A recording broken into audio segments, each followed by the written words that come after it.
ng fishing kasi close lahat ang mga bilihan ng bulate. Nakalimutan namin bumili ng bulate kasi long weekend ngayon.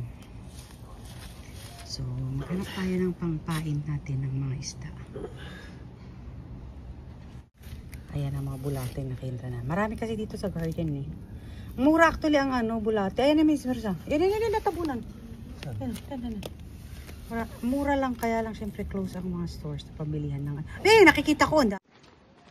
Tulong tayo maghukay para mas mabilis ang ating paghahanap ng mga bulate. Dito ka. Maraming bulate dito.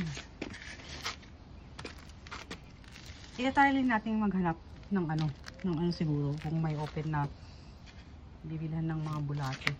Pero pag wala, at least meron kaming dala, di ba? Hello mga langga! Welcome back to our channel. So today is Monday and long weekend dito sa Canada. So punta tayo mag-fishing. So ngayon nandito na kami actually sa Port Perry. So try natin mag-fishing dito. So welcome to Port Perry. So nandito na kami sa Port Perry. It's an hour drive from our place. So, surveying daw kung saan na siya. So, actually, this is our first fishing ngayong 2025. Medyo mahangin-hangin pa rin. Marami naman yung actually dito. Ang makukuha mo dito actually is mga sunfish. Pero masarap ang sunfish pag i-deep fry mo siya. Ayan na yun. Nagnamin ito. Dito ka lang kaya po. Dito sa area na to? O, dito daw ang niya, ang kanyang. Ito daw ang kanyang spot na napili. Yan, diyan siya tatayo. Kaya sabi niya, antayin ko. Kasi napuno na may tao dyan sa kabila. O, yan. Tapos, ayan doon. So,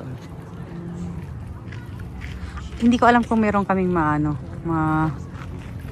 mabibingwit ngayon.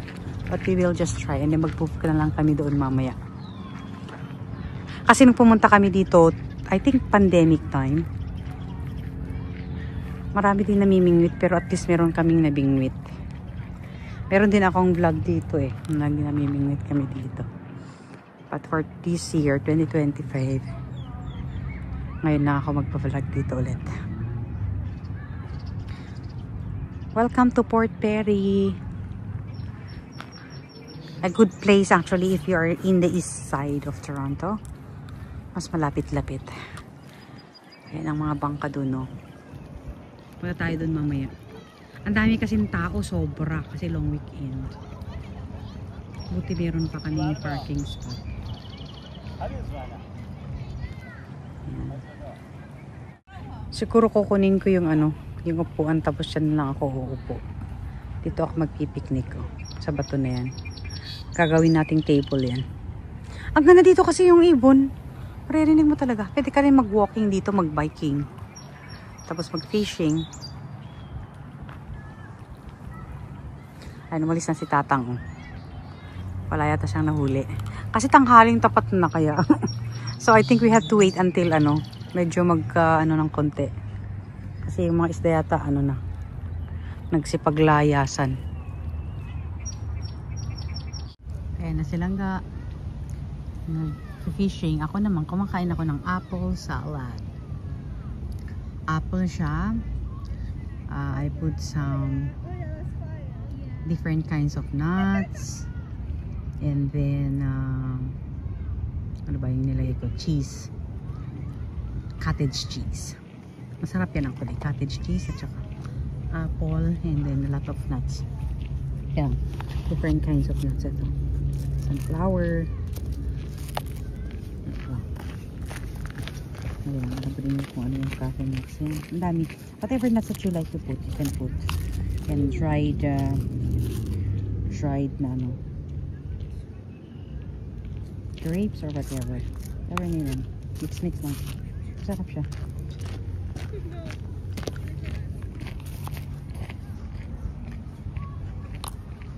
Ang cottage cheese, good source of calcium. Kaya masarap siya. Okay siya sa katawan. So itong apple salad. Pwedeng kinakain ko for breakfast, snack, lunch, or dinner. Kasi heavy na to sa tiyan. Kasi sa nuts. Kaya sa mga nagda-diet dyan, pwede ninyong gawin to. Nakaupo lang ako dito. Nanonood ako sa mga nag-fishing. Natatawa ako kuminsan. Kasi ang isla dito ay hindi naman kalaki yan. Ang mga sunfish hindi naman talaga sila lumalaki. May certain ano talaga sila, pero maliliit talaga sila. Tapos nakikita ko yung mga pain ng iba. Ang lalaki na plastic. Ang hahaba pa. Mabubulunan yung ano. Isda. Kaya tumatawa ako kanina. Ang gamit kasi nila bulate. Kinuha namin sa backyard. Ay, sa front yard. So kanina pinakita ko actually kung paano namin kinuha itong bulate. Kapag naubos yan, maghahanap kami ng bibilhan namin. Pero kung wala, it's okay. Kaya lang. Kasi mostly ang ginagamit dito is mga plastic at saka yung nabibili ng plastic ba, magagamit mo yan sa mga salmon, mga chinook salmon kasi malalaki sila, pero yung maliliit na isda wala, mabubulunan talaga sila. Masyaga talaga silang taon na nag-fishing dyan. Meron siyang nakuha dalawa, papakita ko na lang sa inyo ang ganda ng panahon actually. Patiently waiting.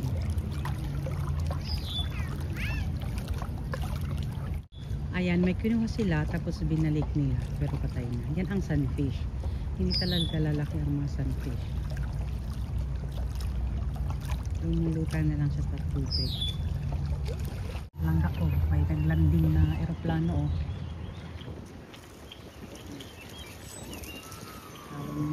nakaupo dito, nakita ko.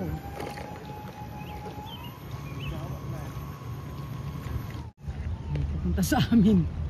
Punta ba sa'yo yung aeroplano na yan?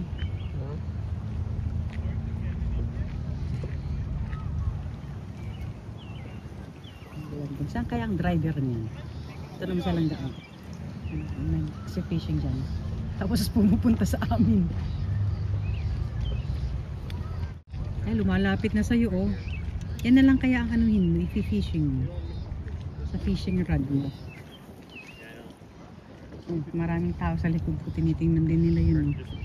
Nakalanding sa aming harapan. May kumakagat daw pero matatalino sila eh. Kinakagat-kagat lang ang gilid-gilid hanggang maubos yung pain. Oh yan, may kumakagat daw siya. Very relaxing ang mag-fishing actually. Mas lalo pag may kumakagat sa mga pain mo. It takes a lot of patience. Pinakagat-kagat lang ang gilid-gilid niya hanggang maubos yung pain. So yan, mag-change ka ulit ng pain.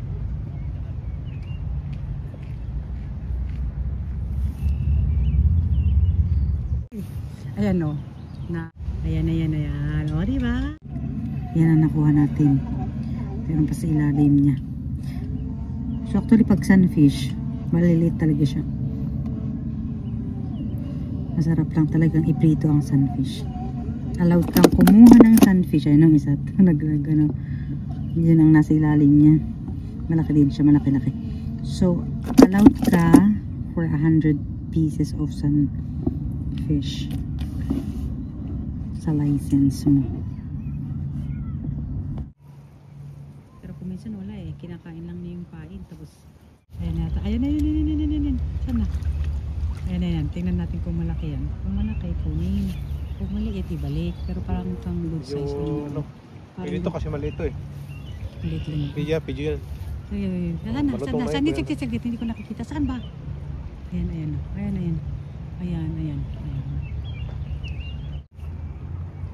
Pinagtutulungan kainin ang kanyang pain. Matalulit talaga sila. Pinapaubos na lang niya yung kanyang pain. Ang dami pa kasi oh. Ayan ang kanyang pain. Uubusin lang niya. Pinapakain na lang niya. Ayan, yan. Meron nakuha din. May nakuha. Yan. Yan.